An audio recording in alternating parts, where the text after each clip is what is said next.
oírlo. Entonces el tema es la Pascua. ¿Qué es este símbolo? Fíjate, acá estoy en una página que no es adventista. Y esta es una imagen de los evangélicos y de los católicos, por supuesto, el sol con la cruz. ¿Y qué están diciendo ellos? Acá hay un grupo de gente adorando a la cruz. ¿Y qué es la cruz? ¿Y qué es el sol? ¿Están adorando a Cristo acá? ¿Es una imagen cristiana esta? Entonces vamos a ver algo interesante. Vamos a poner, por ejemplo, himno. No.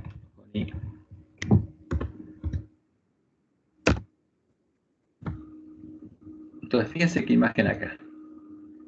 Es la misma. Claro. Ahora, y esa se supone que es la venida de Cristo, porque lo están haciendo adorar lo mismo. Ahora vamos a ponerlo. Sí. ¿No será que estarán como contentos?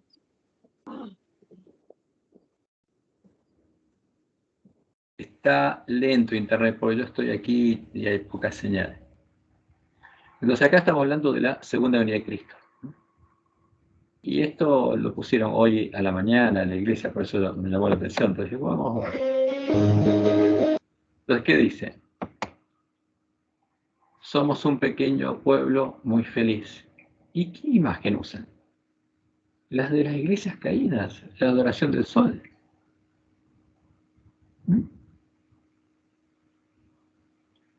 Y bueno, pero ¿cómo es esto? A ver, ¿por qué usamos la misma imagen que esas iglesias?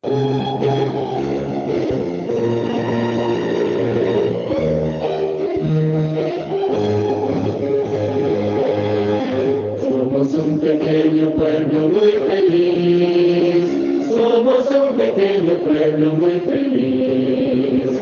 Cristo es nuestro Salvador y muy pronto volverá. Entonces, fíjense cuál es el himno. Cristo es nuestro Salvador y muy pronto volverá. ¿Ya que están adorando? Supuestamente a Cristo. Cristian, te hago un comentario. Yo cuando hicieron ese himno, trabajaba en Casa Editora, no hicieron ese himno, perdón. Todo el himnario con música y visual, eso lo hizo un chico que era al lado mío, justamente buscaba las imágenes, y eso vino de Casa Editora. Sí. Sí. Así que se puede esperar cualquier cosa. Esa es la Asociación Casa Editora Sudamericana, o sea, cuando termina el himno, pero fíjense, Cristo es nuestro Salvador. Este es nuestro Salvador. Están adorando eso. Y al final ponen Casa Editora Sudamericana. Pero esta es la adoración de los protestantes, de los católicos. Entonces, este es Cristo. ¿Qué significa la cruz y la imagen del sol? ¿Qué es lo que Dios nos dijo? Ahora, la pregunta es, ¿dónde están estos hermanos adorando? ¿Y dónde estamos nosotros? O sea, ¿en qué lugar estamos? Entonces, la profecía nos dice, ¿dónde estamos? Y eso es lo que tenemos que entender. Entonces, vamos a entender un poquito de esto. Vamos a estas cosas que estuvimos estudiando nosotros. ¿Eso podría representar como que el sueño de Constantino? Ese sueño de Constantino. A ver, fíjense que esto lo estudiamos porque esto es lo que Dios le mostró en el Joai que iba a pasar. Que las iglesias protestantes, como Jesús lo dice, y el falso profeta y la bestia estarían adorando a la abominación desoladora a la que habló el profeta Daniel. Entonces, porque hay dos caminos, y hay un camino entre Babilonia y Jerusalén, que tiene que recorrer por esta Babilonia, tiene que salir y correr a Jerusalén. Ahora, y está la puerta estrecha, está el camino angosto. Pero, ¿qué es lo que pasa? El pueblo adventista estaría en la Odisea, y muchos adventistas entrarían por la puerta ancha de Jesús. Pero esa puerta es Jesús. ¿Qué es Jesús? no el verdadero, sino el de Roma, el que está en las ilustraciones de nuestros himnos. Y unos pocos encontrarían la puerta estrecha y entrarían al reino de Dios. Ahora, y durante el fuerte pregón, una gran multitud va a salir de Babilonia y va a entrar al reino de Dios. Y después de eso, después que sea predicado el evangelio, el reino en todo el mundo, como dijo Jesús, va a venir la abominación asoladora, simulando la segunda venida. ¿Y cuál es la abominación asoladora? La que fue introducida en el tiempo de Constantino, le llamaron Cristo, es el sol con la cruz. Y ahí tenemos una comunidad ecuménica adorándola. Y esas son las imágenes a las que adoran ellos. Pero esa imagen se puso en la iglesia adventista. ¿Para qué? Para que esperemos al mismo Jesús que ellos. Eso dice el canto. Nos une a ellos ¿en qué? En la esperanza de la venida de ¿quién? Del anticristo. Porque si adoramos al mismo Jesús y lo esperamos, y bueno, como dice Elena, el que va a venir en gloria y majestad va a ser el anticristo. En esta época será el anticristo como si fuera el Cristo verdadero. Y ese nosotros que es Satanás vestido como un ángel de luz. Y ahí justamente es cuando Dios actúa y empieza a derramar las plagas. Cuando todos los que recibieron la marca de la bestia porque rechazaron el mensaje de Dios están adorando a Satanás. Pero esa es la imagen que nos aparece en nuestra lección. Ahora, ¿por qué apareció en nuestra lección? Y cuando venga Jesús, los que ya recibido el sello de Dios saben que no viene a la tierra y viene después las plagas. Hay un Jesús que viene antes de las plagas y otro que viene después. Y el que viene después, ¿quién es? Es Jehová. Por eso nosotros tenemos que, cuando vemos estas imágenes, porque Dios nos prohibió hacernos imágenes, estas son imágenes católicas, y en la iglesia adventista no tendría que haber ninguna imagen, tenemos que entender qué pasó. Entonces hoy vamos a estudiar la Pascua, tipo y antitipo, la Pascua. La primera Pascua fue realizada en Egipto, y Egipto es la primera cabeza de las dos bestias, porque Egipto es el primer reino que el dragón levantó para sojuzgar al pueblo de Dios. Y el antitipo esto, en nuestro tiempo, ¿cuál es? El reino del pecado, el reino del dragón. Y el falso profeta está adorando ¿a quién? A Satanás en el reino del dragón. Ahora, ¿qué está haciendo el pueblo adventista ahí? Está adorando a lo mismo. ¿Y está el pueblo adventista en el reino del dragón? Vamos a analizar algo de eso, porque es importante. Entonces, lo que nos dice la profecía, y es claro, vamos al Apocalipsis.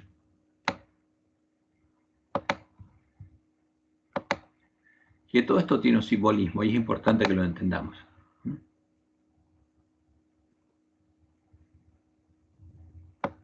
Lo que nos dice es que la bestia que sale del abismo mataría a los dos testigos. Cuando hayan acabado su testimonio, la bestia que sube del abismo hará guerra contra ellos y los vencerá y los matará.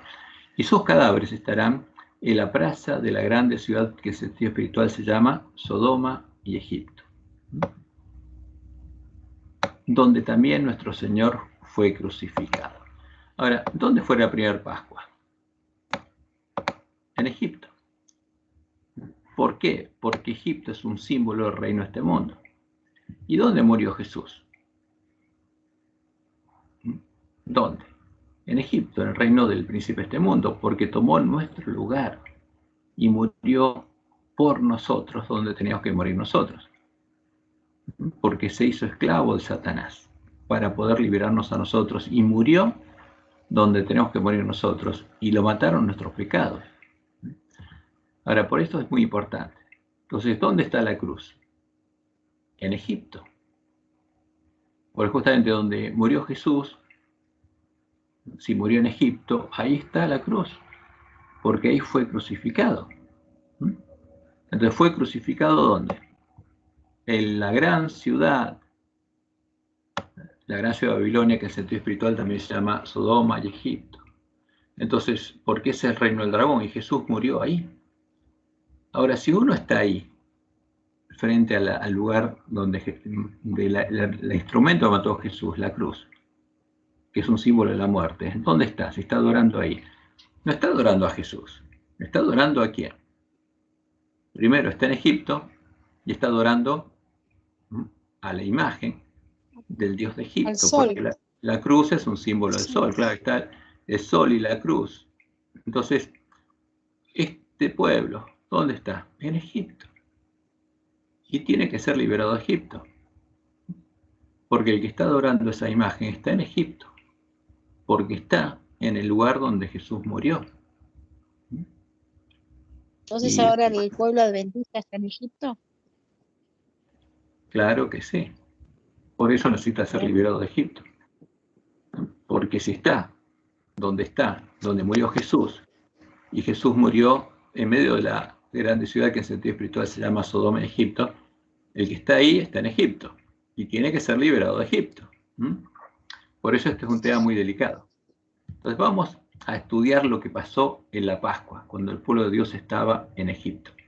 Porque es un símbolo de lo que tiene que pasar con nosotros. Y aquí yo había buscado acá. Yo había copiado justamente Éxodo 12, donde se relata lo que pasó en la primera Pascua. Y vamos a leer todo Éxodo 12, así lo entendemos.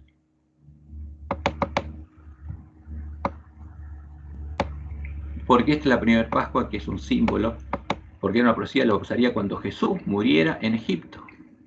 Ahora, no físicamente en Egipto, porque Egipto es un símbolo del reino del dragón. Pero Jesús murió en Egipto, en el reino de Satanás. Y la primera Pascua es la que vivió el pueblo de Israel en Egipto, que era esclavo de Satanás, esclavo del pecado. Entonces, por eso tenemos que entender, para entender el Evangelio, tenemos que entender las fiestas solemnes. Y en Éxodo 12:1 leemos: habló Jehová a Moisés y a Aarón en la tierra de Egipto, diciendo: este mes os será principio de los meses. Era el mes de Abib. Para vosotros será este el primero en los meses del año. Entonces, de ese modo Dios estableció el calendario levítico, que es el calendario que rige el plan de redención. Hablad a toda la congregación de Israel diciendo: en el 10 de este mes, tómese cada uno un cordero, según la familia de los padres, un cordero por familia. Entonces, lo interesante es cuándo comenzaba ese mes. Después Dios, y está bien definido cuándo comenzaba cuando la cebada estaba Abib, o sea que tenía grano y estaba lista para ser cosechada.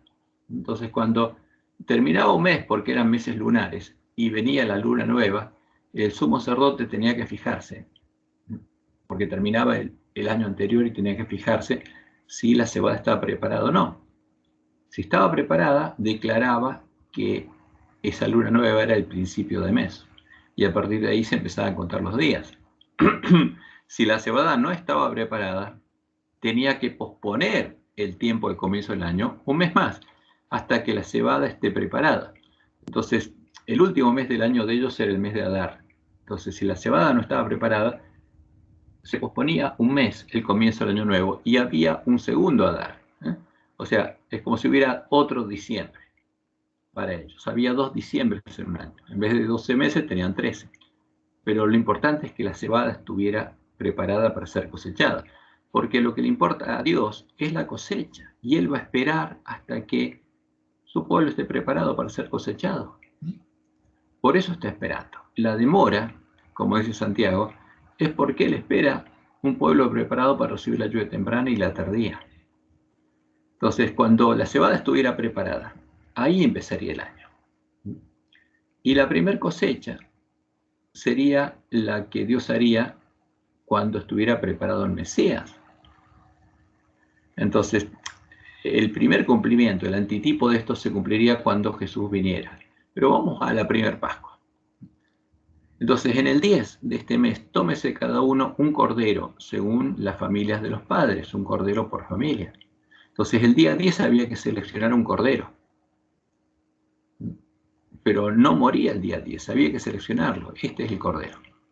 Mas, si la familia fuere tan pequeña que no baste para comer el cordero, entonces él y su vecino, inmediato a su casa, tomarán uno según el número de las personas, conforme al comer de cada hombre, haréis la cuenta sobre el cordero. El animal será sin defecto, macho de 1 año.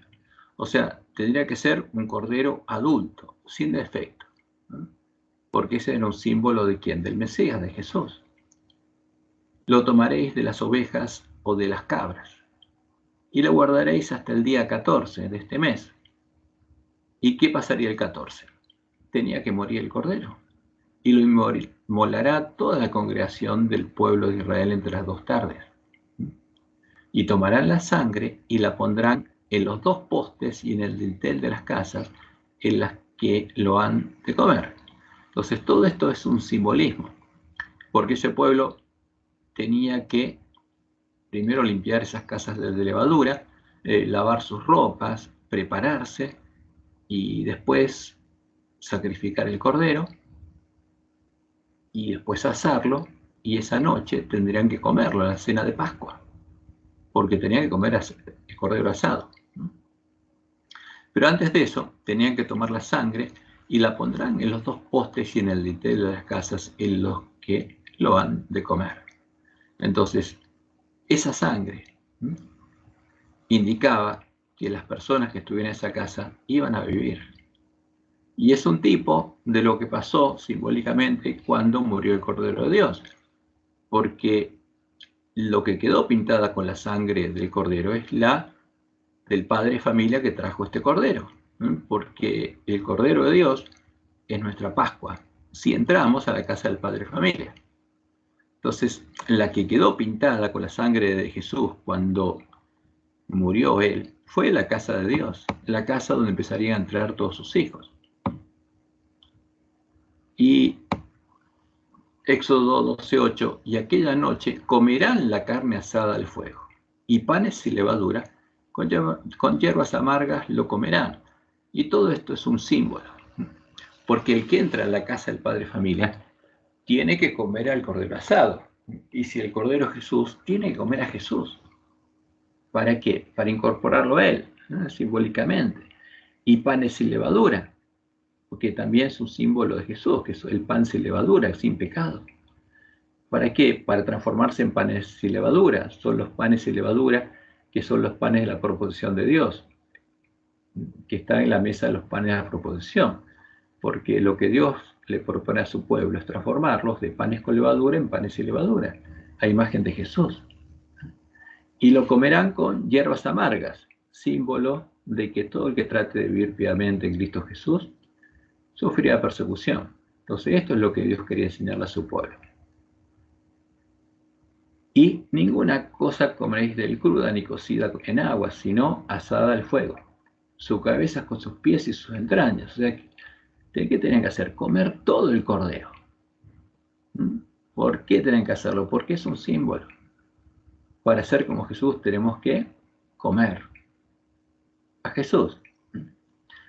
Ninguna cosa dejaréis de él hasta la mañana, y lo que quedare hasta la mañana lo quemaréis en el fuego.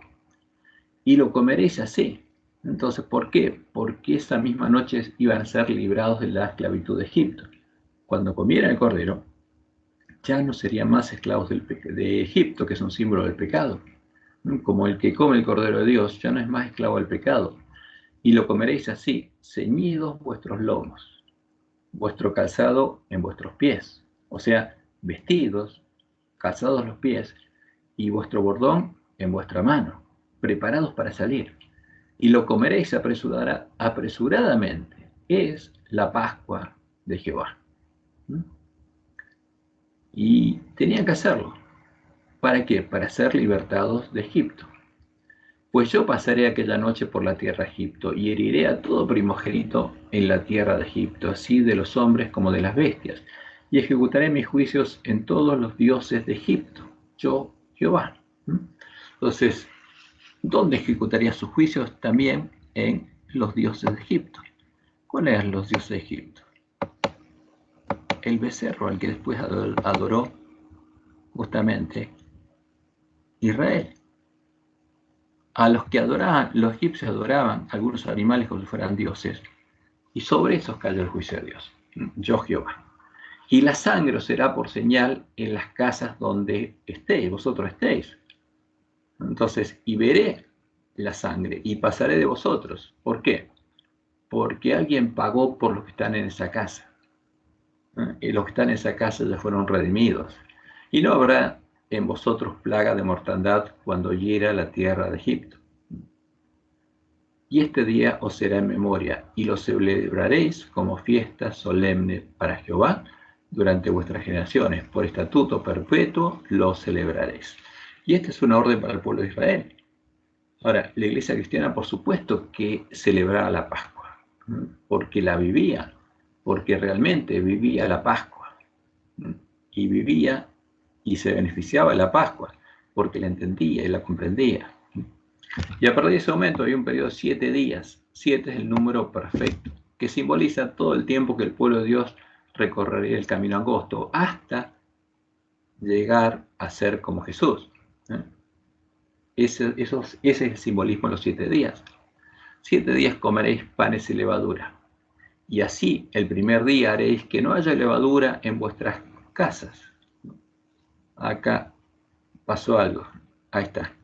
Porque cualquiera que comiere leudado desde el primer día hasta el séptimo será cortado de Israel. Ahora, ¿qué simboliza esto? 7 días comeréis panes y levadura a Jesús, porque estarían recorriendo el camino angosto para ser transformados en imagen de Jesús. Y en la casa de ellos no tendría que haber levadura, porque en la casa de Dios no hay levadura. Ahora, cualquiera que come leudado tiene que dejar el camino angosto, porque cualquiera que recorre otro camino deja el camino angosto. Y deja de ser parte de Israel. Eso es lo que le mostró Dios a Elena Juan en su primera visión, que ella veía que algunos se caían del camino y después no volvían más. ¿Por qué? Porque empezaron a andar por otro camino y comieron leudado y no dejaron de ser parte de Israel.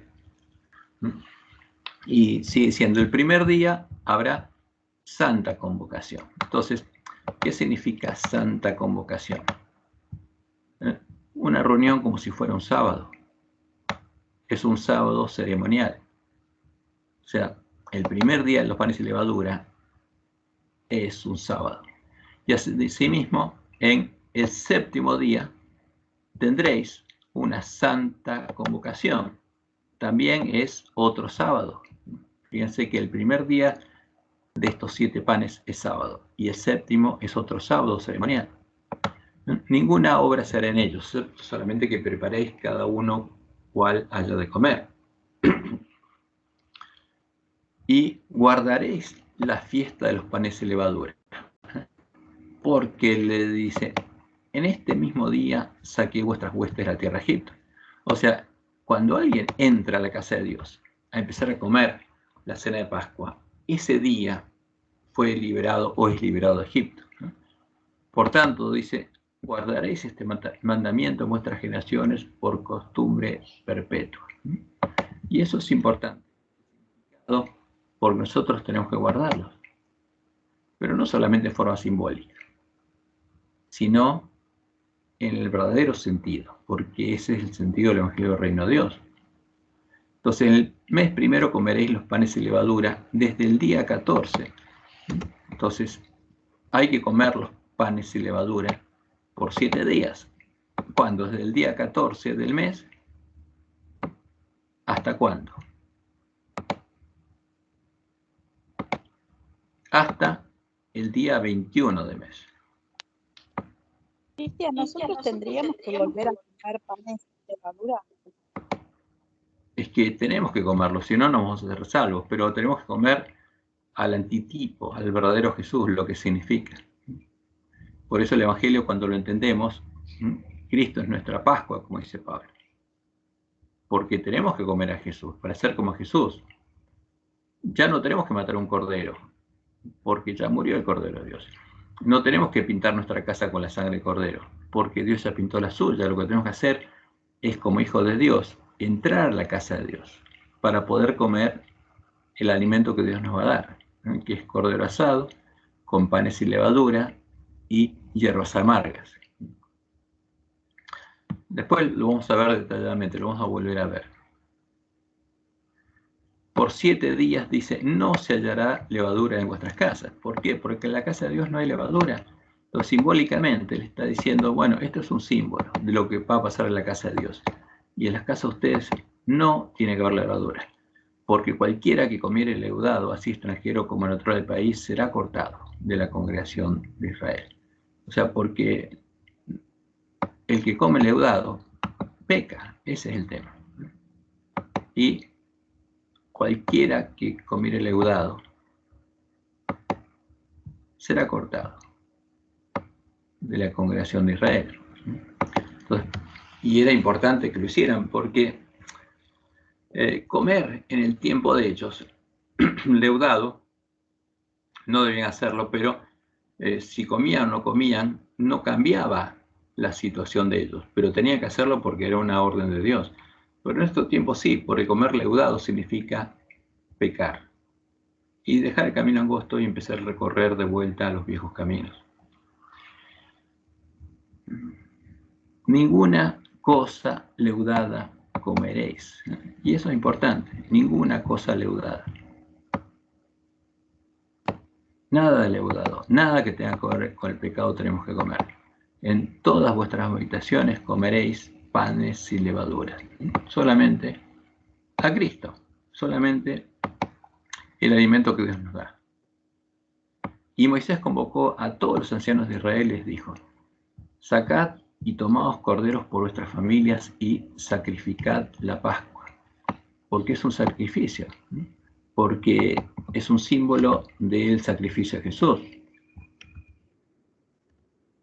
Y tomad un manojo de hisopo y mojad la sangre en un lebrillo, está en un lebrillo, y untad el dintel y los postes, 2 postes con la sangre que está en el lebrillo, y ninguno de vosotros salga de las puertas de su casa hasta la mañana. Entonces, ¿qué hay que hacer? Fíjense, hay que entrar a la casa y no salir hasta que no ser liberados.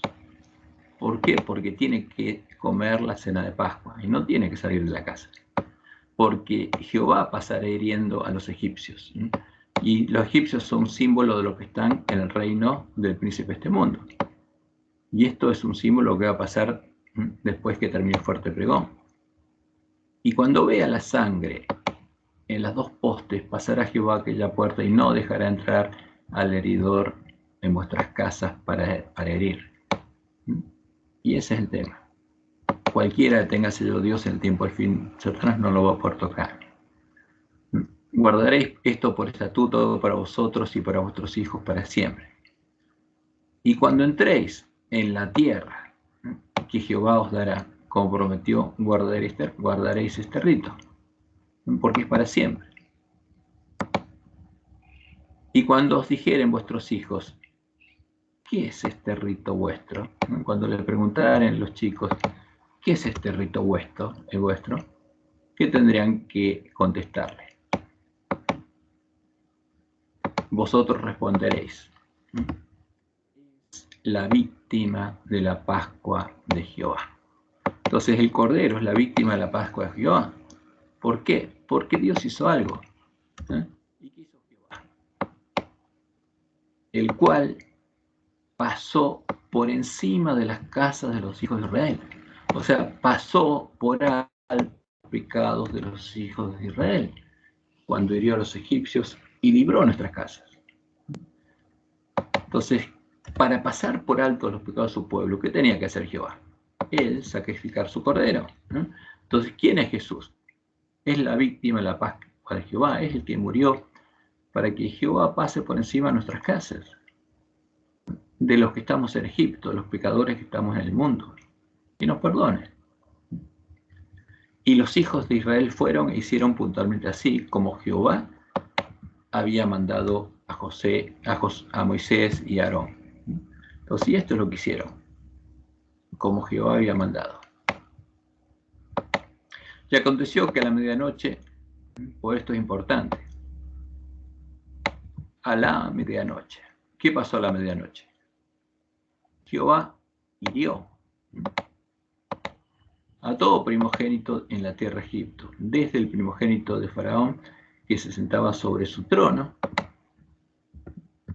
hasta el primogénito todo el cautivo del cautivo estaba en la cárcel, y todo primogénito de los animales. Entonces, y se levantó aquella noche Faraón.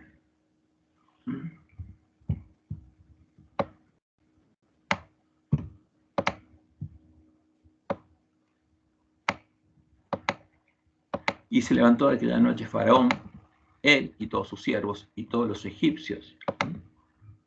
Y hubo gran clamor en Egipto, porque no había casa donde no hubiese uno muerto. Este es el tema. Entonces, Egipto fue herido, y la casa de Faraón también. E hizo llamar a Moisés, y Aarón de noche les dijo: salid de en medio del pueblo vosotros y los hijos de Israel. Entonces, ¿qué les dijo ahora? Los libertó y les dijo: salgan. Los echó. Salgan. E id y servid a Jehová como habéis dicho. Tomad también vuestras ovejas y vuestras vacas como habéis dicho, e idos, y bendecidme también a mí. Váyanse y bendíganme también a mí.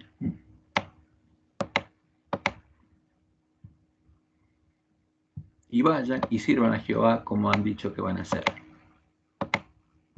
O sea, dejen de servir a los dioses egipcios y vayan, de Egipto, y vayan y sirvan a Jehová. Y fueron librados de Egipto. Y los egipcios apremiaban al pueblo. O sea, antes no lo dejaban salir, ahora querían que se fueran. Dándose prisa para echarlos de la tierra. Porque decían: todos somos muertos. Y le llevó el pueblo su masa, y llevó el pueblo su masa antes de que se leudase, sus casas envueltas en sus masas envueltas en sus sábanas sobre sus hombros. Hicieron los hijos de Israel conforme al mandamiento de Moisés, pidiendo a los egipcios alhajas de oro, de plata y de oro y vestidos. Y Jehová dio gracia al pueblo delante de los egipcios, y les dieron cuanto pedían. Así despojaron a los egipcios. Partieron los hijos de Israel de Ramesés a Sucot, como 400.000 hombres de a pie, sin contar los niños. ¿Partieron cuántos? 400.000 hombres, sin contar las mujeres y los niños. También subió con ellos gran multitud de toda clase de gentes, porque subieron egipcios que creyeron al mensaje de Dios y también sacrificaron el cordero de la Pascua. Y vieron. Y ovejas y muchísimo ganado. Estos son los que salieron de Egipto. Y cocieron tortas sin levadura de la masa que habían sacado de Egipto, pues no había leudado, porque al echarlos fuera los egipcios no habían tenido tiempo ni para prepararse comida. Se llevaron la masa de los panes sin levadura. El tiempo que los hijos de Israel habitaron Egipto fue 430 años. ¿Cuántos años tuvieron en Egipto? 430 años. Y pasados los 430 años, el mismo día, todas las huestes de Jehová salieron de la tierra de Egipto. Y esa es noche de guardar para Jehová, como dice Éxodo 12:42, por haberlo sacado de ella de la tierra de Egipto. Esta noche deben guardarla para Jehová todos los hijos de Israel en sus generaciones. Es la Pascua de Jehová, es el primer día de la fiesta de los panes sin levadura.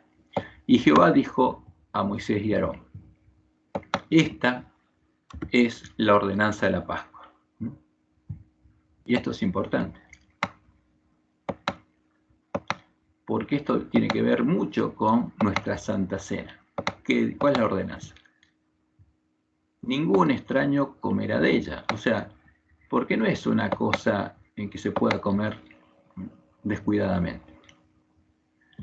Mas todo siervo humano comprado por dinero comerá de ella. ¿Cuándo? Después de que lo hubieseis circuncidado. Entonces, para comer de la Pascua, ¿qué tenía que pasar? Una persona tenía que estar circuncidada. No podía un esclavo comprado comer de la Pascua sin haber sido circuncidado. Y el extranjero y el jornalero no comerán de ella. Se comerá en una casa, y no llevarás de aquella carne fuera de ella, ni quebraréis hueso suyo, porque es un símbolo que Jesús no le quebrarían los huesos, ¿no? Como está escrito en el Nuevo Testamento. Porque el cordero había que comerlo dentro de la casa de Dios, no afuera, y no había que quebrar ningún hueso. Toda la congregación de Israel lo hará. Mas, si algún extranjero morare contigo, ¿qué pasaba? ¿Estaban excluidos los extranjeros? ¿O los siervos? No. Porque si algún extranjero y quisiere celebrar la Pascua de Jehová, séale circuncidado todo varón. Entonces todos podían participar. ¿Cuál era la condición? Que tenían que ser circuncidados. Y en el nuevo pacto es lo mismo, pero tienen que ser circuncidados en el corazón. Si algún extranjero morare contigo y quisiere celebrar la Pascua para Jehová, la puede celebrar, sí, pero tiene que ser circuncidado, quien él y todos los varones de sus casas.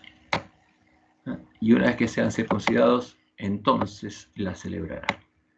¿Y qué va a pasar?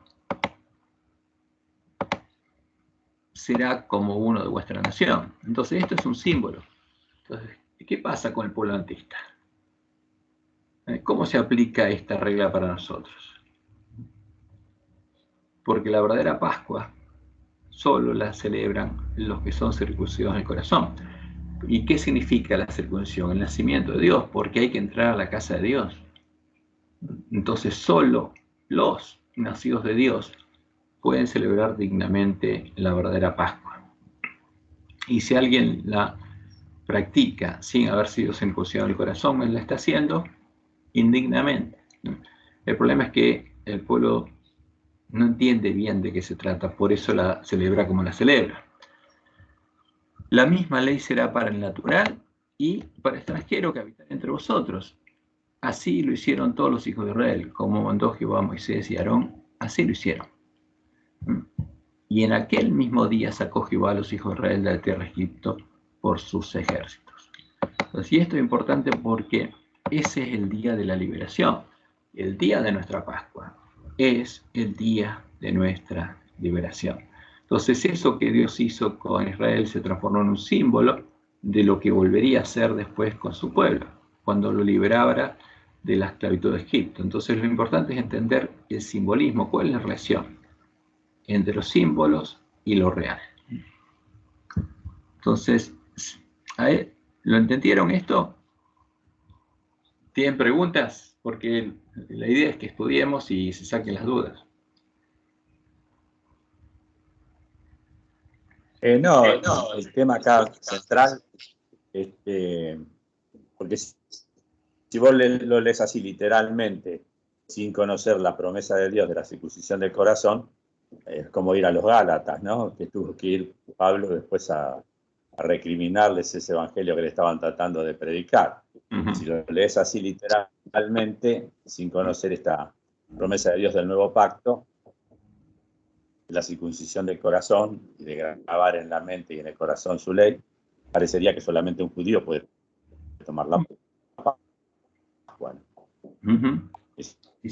Seguro, pero por eso hay que predicar el verdadero evangelio, el evangelio del reino de Dios. Pero vamos a ver algunas cosas acá que claro.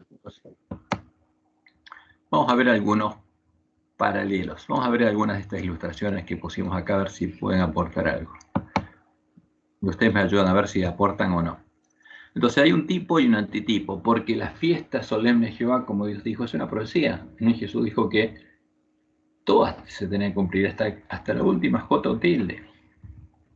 Entonces, tenemos un tipo que es, como dice el autor de Hebreos, una sombra, una figura o sombra de las cosas reales, y tenemos el antitipo que es lo real. Y el tipo es Egipto, que era la primera cabeza de las dos bestias, porque Egipto fue la primera bestia donde se unieron una cabeza del dragón con una cabeza de la mujer del dragón, porque fue el primer reino del dragón que sojuzgó al pueblo de Dios y quiso adorar a los dioses de la ramera egipcia, al dios de Egipto. Pero ese dios de Egipto es el que adora también Roma ahora, es el mismo dios de todos los paganos.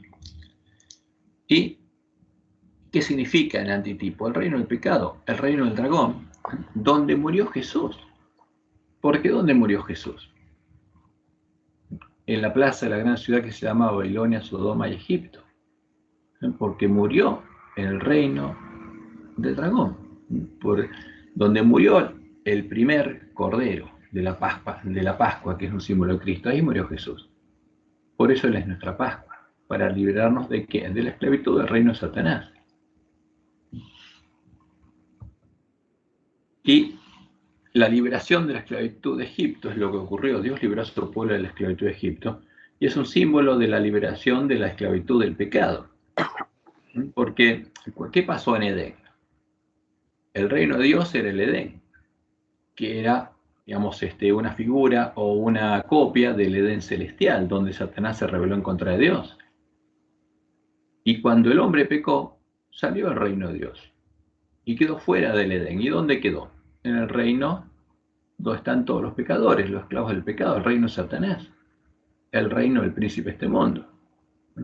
Ahora, cuando Dios liberó a su pueblo de la esclavitud de Egipto, prometió hacerlo, es un símbolo de lo que haría cuando liberaría a los hombres de la esclavitud del pecado. Pero antes de liberarlos tenía que comprarlos por precio. Y el precio era el cordero. ¿Te puedo hacer una pregunta con respecto a esto? Sí. En el templo había un lugar que se llamaba el atrio, que era donde estaba el altar de los sacrificios. El atrio, ¿no era parte del templo o el templo es solamente el lugar santo y el lugar santísimo? Te pregunto esto porque recién acabamos de decir que Jesús murió ahí en la plaza, donde también murieron los dos testigos, y ahí estaban sus cadáveres, que es Sodoma y Egipto. Jesús murió, decimos siempre que murió fuera de Jerusalén. Entonces, la pregunta es, ¿el altar de los sacrificios, donde se sacrificaba al cordero símbolo de Cristo, estaba dentro del templo o fuera del templo? O sea, el atrio, ¿es parte del templo o no es parte del templo? Entonces, ahí en ese modelo, en ese digamos, ese templo simbólico, lo que hay es un atrio que es parte del santuario. Entonces, todo el conjunto se lo llama el santuario. Pero está el atrio y está la carpa o el templo, que está formado por lugar santo y lugar santísimo. El templo es solamente esa. El resto es el atrio del santuario. Todo es parte del santuario. Entonces todo el santuario simboliza todo este universo, el reino de Satanás, que es el atrio, y el reino de Dios, que es la casa de Dios. Entonces es un símbolo, todo está reducido ahí en forma simbólica. Entonces el atrio es un símbolo de Egipto, el reino del príncipe de este mundo. Entonces el templo de Dios es un símbolo del Edén. Y fuera de esa puerta que se entra por la puerta estrecha, todo lo que está afuera, que es la puerta del Edén, digamos, es el reino del príncipe de este mundo. Entonces, ahí está simbolizado todo. El atrio es el reino del príncipe de este mundo, es Egipto. Y el que está en el atrio está en Egipto. El que no entró a la casa de Dios no va a ser juzgado. Y no puede comer la Pascua. No, está bien. No, pues yo siempre tenía, o sea, para mí es como que había una entrada a todo ese templo, y el atrio era parte del templo, y hasta ahí donde podía llegar, o sea, hasta el atrio, a sacrificar ese cordero, podía llegar el hombre, claro, con su sacrificio, y nada más. Entonces, como siempre decimos que Jesús murió fuera de Jerusalén, fue crucificado fuera de Jerusalén, y yo tomaba como símbolo todo el santuario, ahí me confundía. Yo decía, bueno, debe ser de la puerta para afuera del atrio, y bueno, ahí donde me hacía la galleta, pero bueno, sí, está claro ahora. Si el atrio también... Ahora revisamos ese punto. Entonces, porque tenemos que ver bien el simbolismo. Y vamos a ver varias imágenes para ver bien cómo se aplica el simbolismo.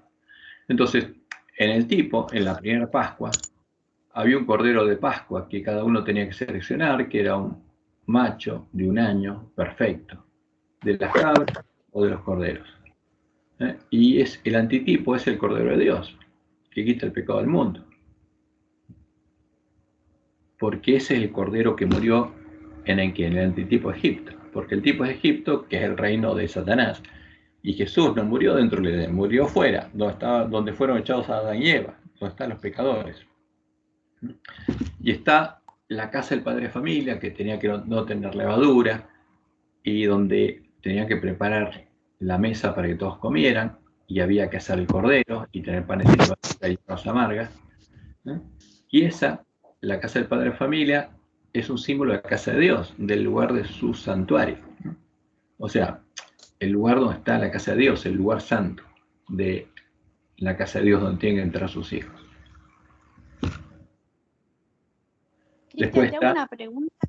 Sí.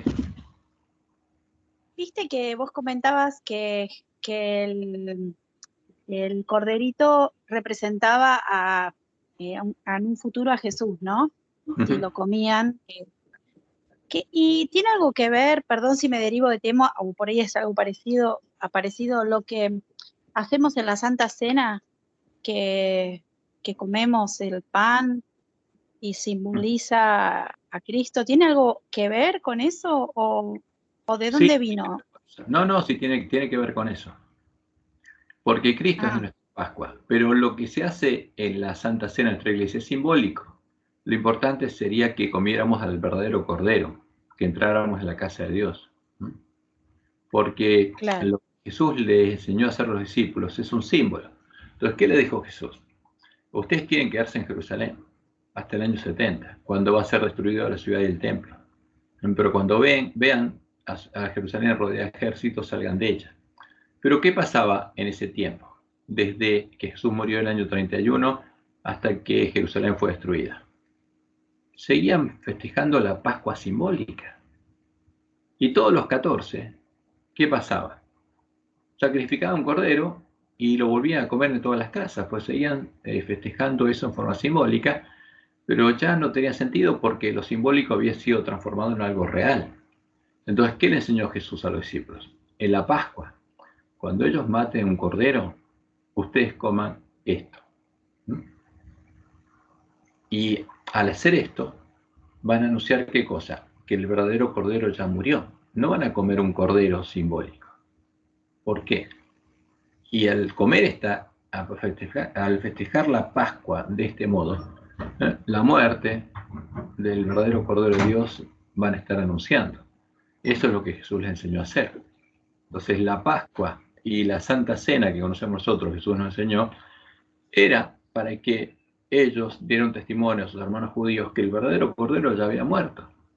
Y por eso ellos no sacrificaban otro Cordero, porque el verdadero Cordero, que era simbolizado por los animalitos, ya había muerto, el Cordero de Dios había muerto.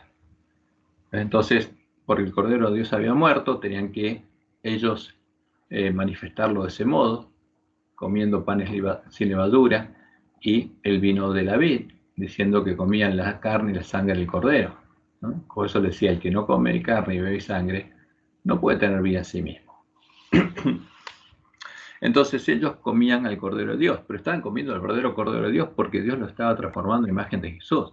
Pero seguían practicando esto de forma simbólica para dar un testimonio. Pero ellos habían entrado a la casa del Padre de Familia y eran hechos parte del templo de Dios, eran piedras vivas. Entonces, y la cena de Pascua, que celebraron en Egipto y seguían celebrando simbólicamente hasta la muerte de Jesús, era un símbolo de la verdadera cena de Pascua. No lo que Jesús le enseñó, el rito de comer un pan y vino, lo que hacemos nosotros, sino comer el Cordero de Dios, pero después de haber entrado a la casa de Dios, siendo parte del reino de Dios. Eso es lo que no está haciendo el pueblo adventista, y no lo haría el pueblo adventista hasta que se produjera el verdadero revivimiento de la piedad primitiva, hasta que Dios empezara a transformarnos en imagen de Jesús, hasta que entráramos en la casa de Dios, hasta que naciéramos de Dios, entráramos en su casa, y Él nos empezara a transformar a imagen de Jesús, mientras recorremos el camino angosto que lleva a la vida. Y ahí estaríamos comiendo la verdadera cena de Pascua, como lo comían los miembros de la iglesia primitiva. Y el cordero asado significa la carne del verdadero cordero. Tenemos que comerlo, hay que comerlo todo el cordero. Panes y levadura, como Jesús dijo, yo soy el pan que descendió del cielo. Nos tienen que comer este pan para llegar a ser panes y levadura, como Dios propuso. transformados a imagen de Jesús. Y las hierbas amargas son la persecución, porque todo el que trate de vivir piadamente sufrirá persecución, como dijo Jesús. Si ustedes no son mayor que su maestro, básteles ser como su maestro, decía Jesús, porque esa es la promesa del Evangelio, ser como Jesús. Y si al padre de familia lo persiguieron, si al padre de familia lo llamaron Belcebú, Satanás, y a ustedes también, van a hacer cualquier cosa con ustedes para impedir que prediquen el Evangelio. ¿Y por qué 7 días de los panes y levadura? Porque es un símbolo. Es símbolo de el periodo que lleva, el tiempo que lleva justamente el recorrido hasta llegar a la ciudad de Dios. Porque ese camino angosto empieza ante el reino de Dios y termina cuando llegamos al final del camino y ese pueblo es hecho parte de la esposa del Cordero. Y son puestos, porque ya son panes y levadura, son puestos en la mesa de los panes de la proposición. Es un símbolo del tiempo en el que Dios haría la obra en nosotros. Ese es el significado de la Pascua, tipo, antitipo. Y la verdadera Pascua es Cristo. Lo que tenemos que comer, nuestra cena de Pascua, es el verdadero Jesús. Por eso tendríamos que buscarlo y encontrarlo. Y nosotros ya estudiamos esto, cómo se cumplió las fiestas solemnes de Jehová, porque es importante. Las primeras fiestas, las de primavera, se cumplieron el año 31 después de Cristo. ¿Cuándo? Cuando estuvo preparada justamente la primera cosecha, y la primera cosecha fue Jesús. Por eso Él es la cebada de la primera cosecha. Ahora, en el tiempo del fin, la cebada es un símbolo de la primera cosecha, los 144.000, la primera cosecha que va a haber en el tiempo del fin, la cosecha del padre de familia. Al comienzo del misterio de Jesús, el año 31, el que fue cosechado fue Jesús, porque los discípulos no entendían nada ni había sido sembrada la semilla del reino en el corazón de ellos. Pero los primeros que lo entenderían sería el remanente del pueblo de Dios. Y la cosecha de la cebada en el tiempo del fin simboliza los 144.000. Entonces, las fiestas de la primavera empezaron el día 14 del mes 1, ¿no? En la Pascua de ese año, cuando muere el verdadero Cordero de Dios. Y entonces, cuando ahí empieza, lo simbólico se transforma en real. Entonces, todos los sacrificios que se hacían en el santuario y todas las ceremonias que se hacían en el santuario con la sangre de los animales, dejaron de estar en pie, porque esa profecía encontró su antitipo, ¿no? Se cumplió. Y lo que era una profecía dejó de estar en pie, no había que hacerla más, ¿no? Como dice el autor de Hebreos, porque ahora había venido lo real, las cosas reales mismas. El Cordero de Dios murió, Dios tomó esa sangre, pintó los postes y el dintel de la puerta de su casa con la sangre del Cordero, y ahora estaba esperando que entren a su casa quienes, sus hijos. ¿Para qué? Para que coman la cena de Pascua, la cena que le había preparado. Pero antes que eso tenían que lavarse, tenían que estar vestidos con vestiduras limpias y tenían que entender que esa puerta estaba abierta. Entonces, cuando se abrió la puerta de la casa de Jehová, empezó el año de la buena voluntad de Jehová que Dios había anunciado y que Jesús vino a predicar. El tiempo se ha cumplido, el reino de los cielos se ha acercado. Creed en el Evangelio. ¿Y qué predicaba Jesús? Predicaba lo que dice Isaías 61. El Espíritu de Jehová el Señor está sobre mí porque me ungió Jehová. Me ha enviado a predicar buenas nuevas. A anunciar qué cosa? El año de la buena voluntad de Jehová. Y ahí paró, no siguió, porque el resto es la misión de los 144.000. Entonces, fíjense, ahí el día 14 del mes 1, en la primera Pascua, murió Jesús y estuvo muerto, porque tenía que resucitar al tercer día. ¿Y cuándo resucitó? El primer día de la semana, en el día de las primicias, porque Él fue la primicia, las primicias de los muertos, y con Él resucitaron, justamente Dios levantó a otros que habían muerto y que eran vencedores, y fueron llevados con Jesús. Jesús los llevó con Él al cielo, cuando fue ese domingo que resucitó, y los presentó a su Padre las primicias, después volvió, y se cumplió la fiesta de las primicias, y ese mismo día se encontró con los apóstoles, primero en el camino de Emaús, y después en el aposento alto. Y les abrió el entendimiento y empezó a explicarles justamente cuál es el Evangelio del Reino de Dios. Y Él empezó a sembrar la semilla del reino. Les explicó quién era Él, quién era y cuál era la promesa del Padre. ¿Cuál era el pacto de Dios con Cristo? ¿Cómo sería eso que vería el linaje, que tendría hermanos? Y que ellos serían transformados a imagen de Jesús. Y que serían parte de la simiente de la mujer que vencería al dragón como el primogénito, ¿no? Entonces, y después que sembró la semilla del reino y ellos entendieron el Evangelio, Jesús ascendió al cielo. ¿Cuándo fue eso? Estuvo 40 días con ellos. Desde las primicias, contando 40 días, ascendió al cielo. Entonces, el día 41, contando de primicias. Y había 8 días en el medio hasta que llegara Pentecostés. Y esos 8 días es lo que estaba definido en Levítico, justamente que era el periodo en que un sacerdote tenía que prepararse para empezar su ministerio. Y acá en la tierra los apóstoles tenían que prepararse. Porque una vez que entendieron de qué se trataba, tenían que prepararse para poder recibir al Espíritu Santo la promesa. Y es el tiempo de preparación de Jesús y los apóstoles. Y en Pentecostés, el año 31, Jesús empieza su ministerio y comienza el derramamiento de la lluvia temprana. Y Dios empieza a venir a morar a ellos. ¿Y qué pasa en Pentecostés? En Pentecostés, justamente, ¿qué tenía que hacer el sacerdote? Cada uno, llevar una ofrenda a Jehová. De sus casas tenían que llevar 2 panes cocidos con levadura. ¿Por qué? Porque es el símbolo justamente de la ofrenda que llevó Jesús en Pentecostés a su Padre, porque llevó a sus discípulos. Llevó panes y levadura para que Dios los transformara en panes y levadura. ¿Y cómo?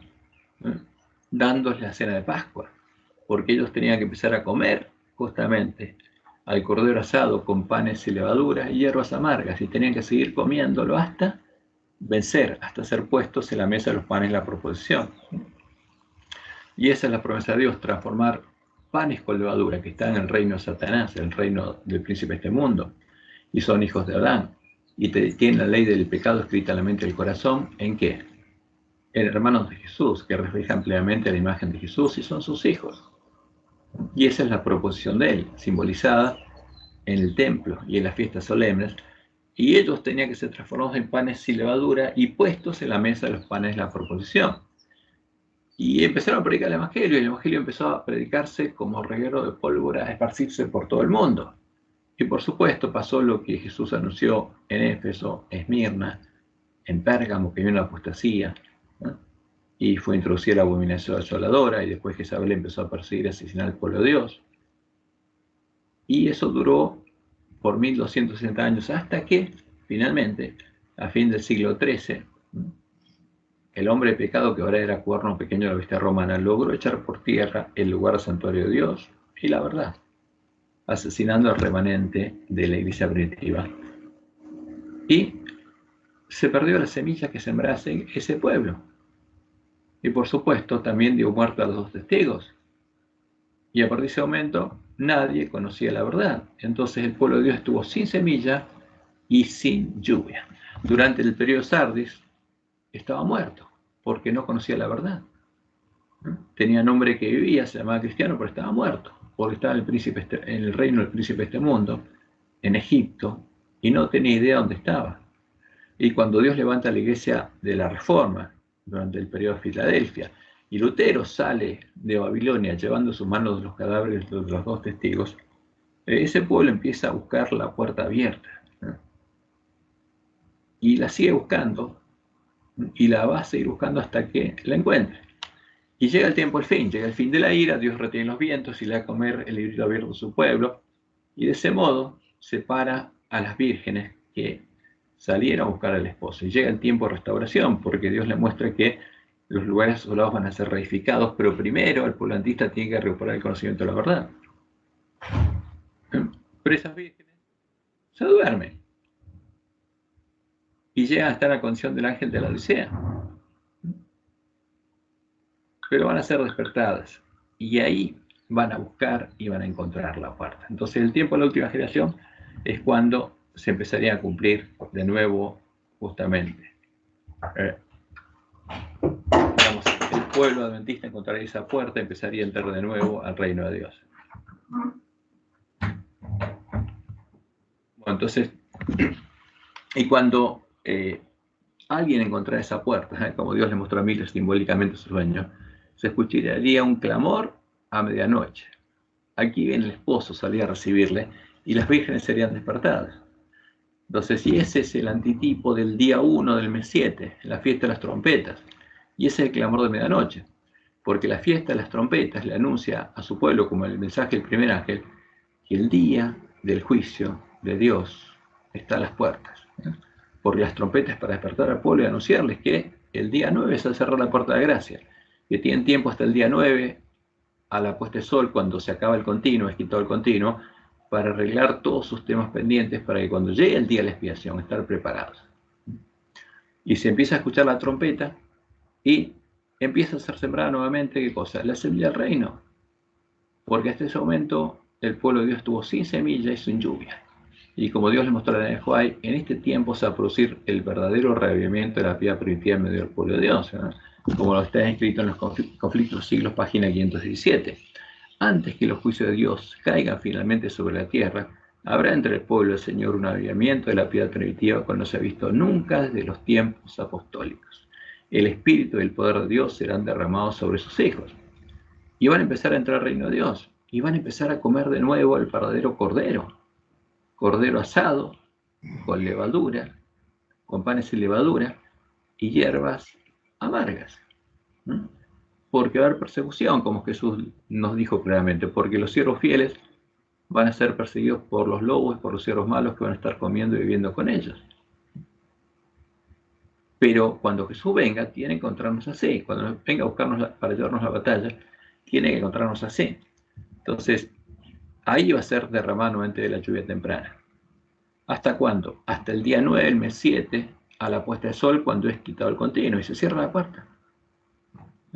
Y después de eso, llega el día 10, que es el día de la expiación para el pueblo de Dios, que es el día de las bodas del Cordero, cuando Jesús va a confesar delante de sus ángeles y de su Padre quiénes son los vencedores, quiénes son los 144.000 que son vencedores y son parte de la esposa del Cordero. Y esta es la cosecha de la cebada de la última generación, la primera cosecha. Y después falta otra, ¿no? Porque la otra cosecha va a venir cuando sea sembrado el Evangelio del Reino en medio de la Gran Babilonia. Y ahí termina el día de la expiación, llega el día 11, el mes 7, y es tiempo de misericordia. ¿Por qué? Porque Jesús no va a venir hasta que llegue el tiempo de la fiesta de las bodas del Cordero. Pero todavía no está completada la esposa. Están las primicias, los 144.000, pero hay una gran multitud que va a ser parte de la esposa del Cordero que aún está en Babilonia y tiene que salir de Babilonia. Tiene que salir de Egipto y entrar al reino de Dios. Y ahí viene el fuerte pregón. Y ahí va a ser derramada la lluvia tardía sobre los sellados, los que van a mostrar la gloria de Jehová y van a iluminar la tierra con la gloria de Jehová, y la lluvia temprana sobre el pueblo de Dios que escuche el llamado de Dios, que crea el Evangelio, entre por la puerta estrecha, reciba la lluvia temprana, nazca de Dios, empieza a comer la cena de Pascua y Dios lo empieza a transformar en panes y levadura, para que al final del camino angosto, ponerlos también a ellos en la mesa de los panes de la proposición, como parte de la esposa del Cordero. Y al final del fuerte pregón, el día 14, el mes 7, porque son 3 días y medio, o sea, 11, 12, 13 y medio, la mitad del día 14, ahí va a llegar el fin. Y cuando llegue el fin, lo vamos a saber porque va a venir Anticristo, y esa es la señal que bien llegó el tiempo, la ira se cerró la puerta. Y van a ser derramadas las 7 últimas plagas. Y finalmente, al final de todo eso, vamos a ver la nubecita, vamos a ver que Jesús viene, y eso es la señal de que todo terminó. Pasaron las 7 últimas plagas, terminó el día de la ira de Dios, y ahora llega el primer día de la fiesta de las bodas del Cordero. Entonces ahí viene la fiesta de las bodas del Cordero, Jesús resucita a todos los vencedores, somos arrebatados todos juntos, somos transformados.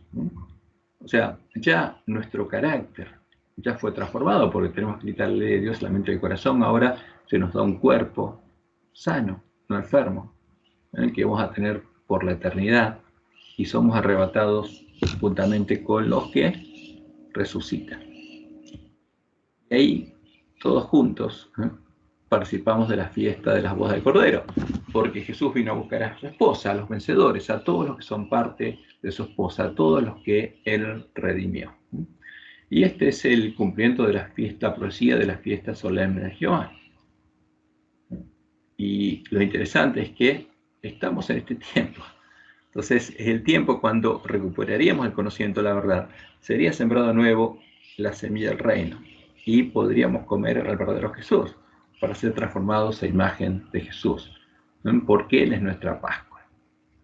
Entonces, cuando se siembra la semilla y creemos al Evangelio y entramos al reino de Dios y nacemos de Dios, ahí empezamos a comer la cena de Pascua. Y como vimos, ¿cuándo ocurriría esto? Fíjense, vamos a situarlo esto en el viaje de Israel de Egipto a Canaán. Entonces Israel salió de Egipto y tenía que ir a Canaán. Y Dios lo libró a Egipto, llegaron a Sinaí, después fueron a Cades, se quedaron desiertos porque no quisieron entrar, llegaron a Sittim. Y la primera Pascua ocurrió el día 14 del mes 1, cuando Dios los liberó. Y ellos salieron de Egipto porque a las medianoche fueron expulsados de Egipto. Y eso, el antitipo es lo que pasó en 1844. Dios separó a su pueblo de las iglesias caídas. Entonces, y las iglesias caídas se unieron a la gran Babilonia, a la gran ciudad que se llama Babilonia, Sodoma y Egipto. Y después ellos cruzaron el Mar Rojo, y fueron separados de Faraón y de Egipto por el Mar Rojo. Y en Sinaí Dios habló con ellos y les dio la ley y estableció el pacto. Pero ¿qué pasaba? El problema del pueblo israelí es que traían a Egipto en el corazón. Y apenas Dios les dio su ley, como tenían otra ley escrita en la mente del corazón, se postraron ante el becerro y lo adoraron.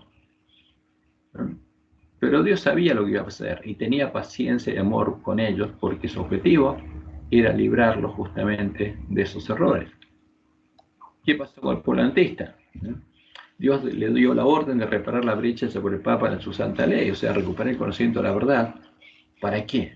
Para que los lugares asolados por el hombre pecado pudieran ser reedificados. Fíjense, Aarón hizo un becerro de oro y lo llamó Jehová y lo adoró.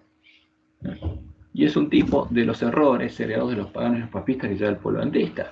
Entonces Dios le dijo al pueblo antista: cuidado, porque no me conocen y no me están adorando en espíritu y en verdad. Tienen que despojarse esos errores, tienen que recuperar el conocimiento de la verdad, porque están como el pueblo de Israel cuando salió de Egipto, están arrastrando los errores que traen desde Egipto. Y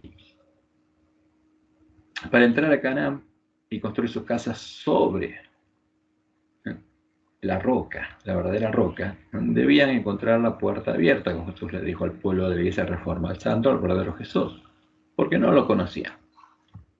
¿Y qué pasó en Cades? Dios llevó a su pueblo derecho hasta la frontera de Canaán, pero Israel se negó a entrar y fue dejado en el desierto. ¿Qué pasó con el pueblo antista? Lo mismo. El pueblo antista se negó a entrar y fue dejado en el desierto. ¿Por qué? Porque rechazó al santo, al verdadero Jesús. O sea, lo que vagón y sillón se empezaron a encontrar del verdadero Jesús fue rechazado por los adventistas, porque contradecía lo que ellos creían, a los errores heredados de los paganos y los papistas. Y fue una prueba dura. Y el pueblo antista fue dejado en el desierto. Entonces, de 1888 a 1901, Dios los siguió llamando hasta que les dijo que no entrarían en su reposo esa generación. Y fue dejada en el desierto. Israel estuvo 40 años en el desierto hasta que llegaron a Sittim, en la última generación. Y Satanás, justamente por medio de Balaam, el profeta de Jehová, que se convirtió en mercenario, aconsejó al rey enemigo a enviar a las mujeres, a las chicas jóvenes que eran sacerdotisas de Baal, para seducir a los hijos de Israel. Y se acostaron con ellas y adoraron a Baal. Y ellos no entraron a la tierra prometida. Y como Dios lo anunció, los que entran, los 144.000, son los que no van a fornicar con mujeres. y no van a adorar a la falsa roca a la que adoran estas mujeres. Y eso es importante, porque es un tipo. Y el entrar a Canaán es un símbolo de entrar a la casa de Dios, porque salir de Egipto no implica entrar a Canaán. Entrar a Canaán solo entra el que conoce la verdad y nace de Dios, y ahí empieza a comer la Pascua. Y por supuesto, ¿qué pasó con el pueblo adventista? Durante el tiempo que las vírgenes se durmieron, Babilonia les dio a beber de su vino. A todas las naciones, eso implica el pueblo adventista. Y Dios le enviaría a su pueblo el profeta Elías. Y se produciría un zarandeo, porque ese clamor de medianoche, en el cual se le explica al pueblo adventista cuál es el significado del mensaje que Jesús le manda al ángel de la Odisea, porque el ángel de la Odisea es desventurado, miserable, pobre, ciego y está desnudo, va a producir un zarandeo, porque algunos lo van a rechazar y otros lo van a aceptar, y como Dios le mostró a Elena, se van a arrepentir de sus pecados y se van a volver a Jehová. Y van a entrar a Canaán, van a entrar por la puerta estrecha. Ahí viene el cruce del Jordán, que es un símbolo de ser bautizado en el Jordán, como fue bautizado Jesús. Por eso Juan bautizaba en el Jordán, para entrar al reino de Dios. Y entra el pueblo que conoce a Jehová, porque los que entraron a Canaán, como lo dice claramente el libro de Josué, el libro de Jueces, era el pueblo que conocía a Jehová, la primera generación conocía a Jehová, porque había estado 40 años con él en el desierto, y habían llegado a conocer a Jehová. Y, como dice Malaquías, los que temen a Jehová y piensan en su nombre, son los que van a entrar y van a hacer el especial tesoro de Jehová. Y van a comer la Pascua, y van a recorrer el camino angosto, y van a recibir el sello de Dios. Y ¿por qué? Porque entraron por la puerta estrecha, van a recorrer el camino angosto, y van a llegar a la ciudad de Dios.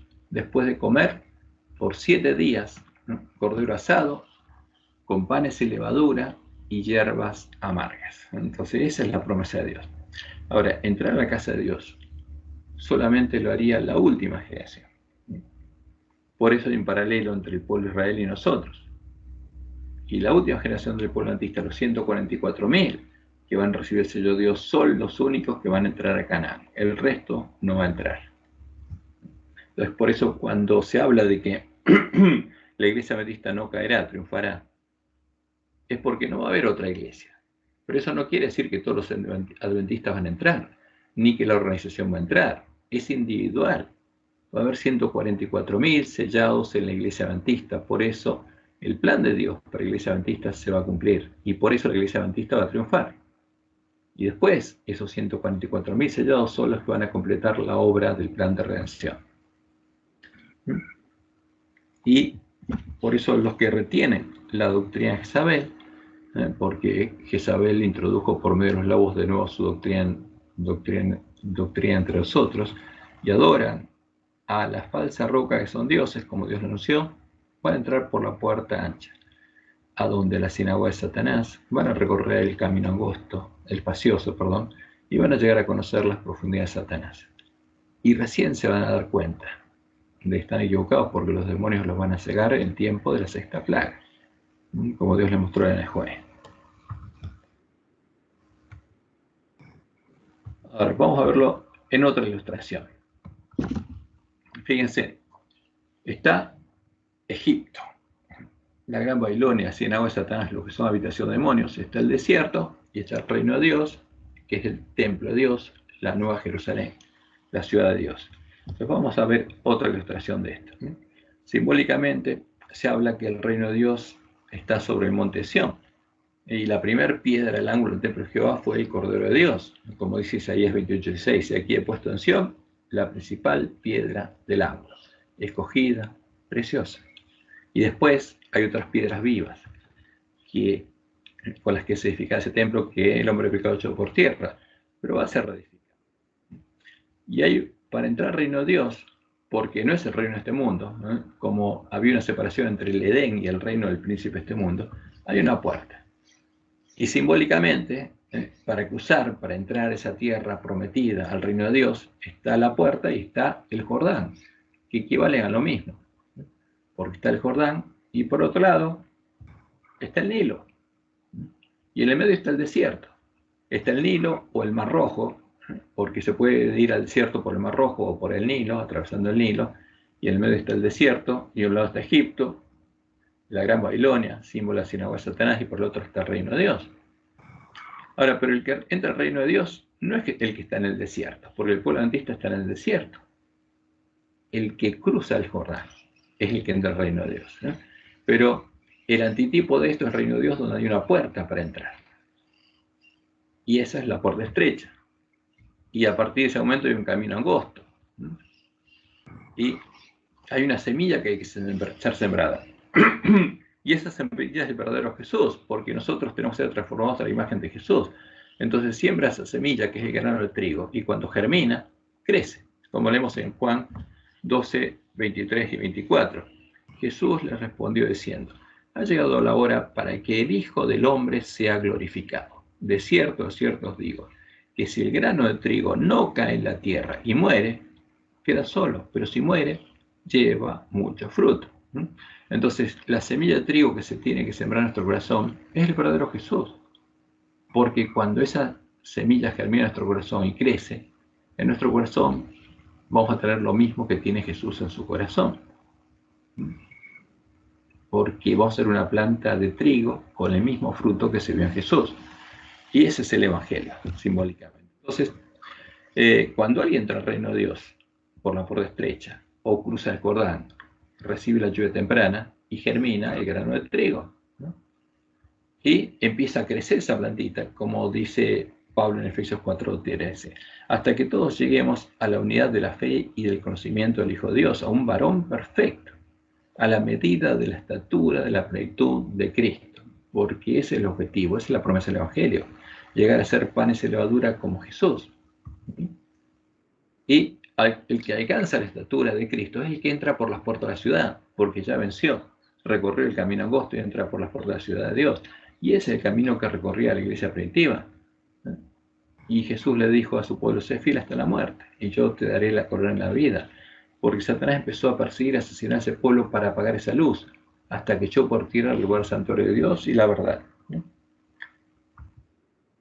En el tiempo de la apostasía hubo apóstatas que apostataron en medio de la persecución del Dios de sus padres y recorrieron el camino de apostasía y se unieron al enemigo, ¿no? Y se unieron a la gran ciudad que se llama Babilonia, Sodoma, Egipto, y crearon, junto con Constantino, las tropas con las que Satanás perseguiría al pueblo de Dios. Y se levantarán de su parte tropas que profanarán el santuario y la fortaleza y quitarán el continuo. Y pondrán la abominación desoladora. Gritarían la obra de Cristo y pondrían al ídolo abominable, a Satanás, llamándolo Cristo.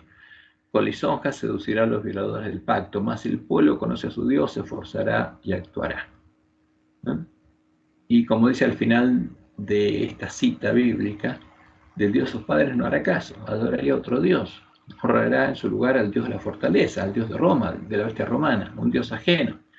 Y se hizo habitación de demonios. ¿Por qué? Por entrar por otra puerta y adorar a otro Jesús y recorrer el camino espacioso que lo llevó a estos hombres a conocer las profundidades de Satanás.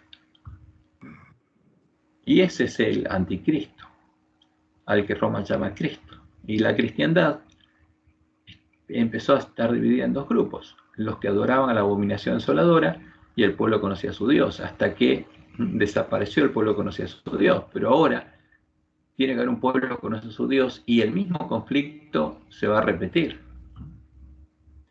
Entonces el que entra por esa puerta y recibe a ese Jesús o al Espíritu Santo que habita en Roma, hace que germine la semilla de la cizaña y crece esa planta hasta que llega a conocer las profundidades de Satanás, hasta que recibe la marca de Satanás, hasta que refleja el carácter de Satanás, porque es un hijo del príncipe de este mundo. Y es justamente cuando Dios llamó a su pueblo a salir de Babilonia, Lutero salió de Roma con los dos cadáveres en sus manos, de los testigos en sus manos, y empezó el camino de reforma. Y ese camino no concluiría hasta que encontráramos la puerta abierta. Y eso lo encontraríamos en la última generación, cuando el pueblo adventista volviera a empezar a entrar por la puerta estrecha al reino de Dios. Y en el santuario también está reflejado esto, porque está el atrio, ¿no? que es un símbolo del reino del príncipe de este mundo. Y está el tabernáculo, que es un símbolo de la casa de Dios. Como dice Apocalipsis 11:8, los cadáveres de 2 testigos estarían, ¿dónde? Y Lutero los encontró en Roma, en la plaza de la grande ciudad que en sentido espiritual también se llama Sodoma y Egipto, donde también nuestro Señor fue crucificado. Porque el primer cordero simbólicamente murió en Egipto y Jesús murió en Egipto, porque fue entregado a Egipto y murió en nuestro lugar en Egipto, donde teníamos que morir nosotros, para que nosotros podamos vivir en la casa de Dios.